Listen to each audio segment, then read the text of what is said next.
18 years ago, Chief Agir was desperate for a male child. Years had gone by since he married Alo, and together they had 5 beautiful daughters. But as the chief, he was expected to have a male heir.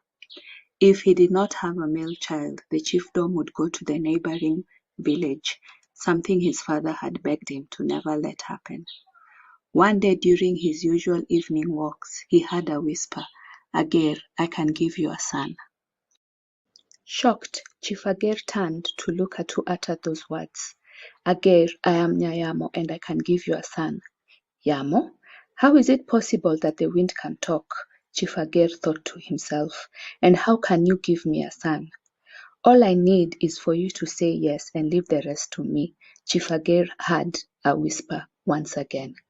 In his desperation, he said yes, as he needed a son since a lot was at stake.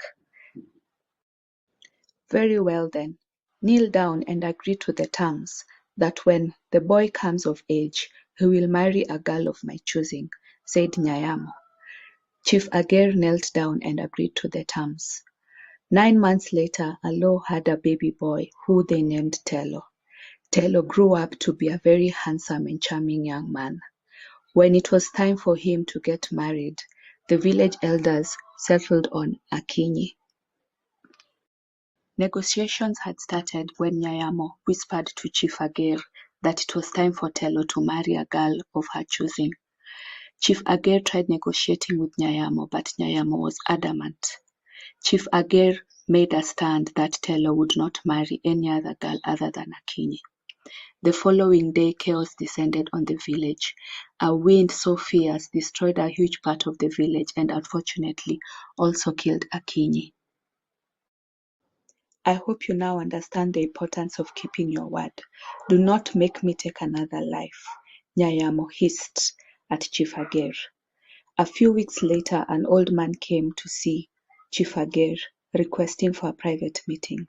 This was a strange request, as the chief would never be allowed to hold private meetings for security and accountability reasons.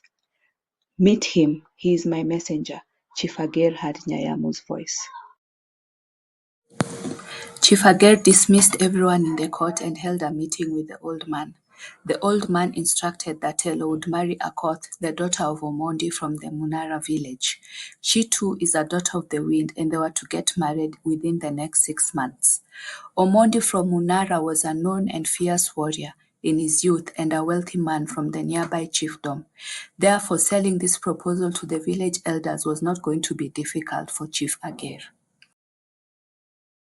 There were not just celebrations in Kagere and Munara villages, but in 20 other villages where such unions had been arranged 19 years ago by Joyamo, as part of their attempt to strengthen their bloodline and curb the influence of human witches from using the wind to cause destruction.